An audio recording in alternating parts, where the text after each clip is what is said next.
এই টুনি, এই নারকেলটা নিয়ে আমার কাছে এসে পড়।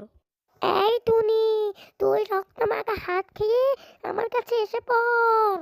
এই নে টুনি, তুই শসা খেয়ে আমার কাছে এসে পড়। এই নে টুনি, তুই রক্ত বলতি বালতি খেয়ে আমার কাছে এসে পড়।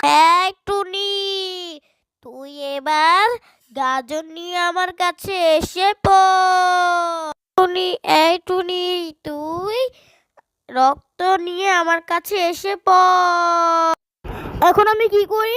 আমার কাছে তো কোনো আইডিয়া নেই। আমি কার কাছে যাব? এই কাছে যাব নাকি এর কাছে যাব? কি করি? হে মেঘ মামা, আমাকে সাহায্য করো, প্লিজ প্লিজ আমাকে সাহায্য করো। আমি কোথায় যাব? এই টুনি, টুনি, তুই সবাইকে বল লাইক, সাবস্ক্রাইব এবং কমেন্ট করে দিতে, তাহলে আমি তোকে সাহায্য করব।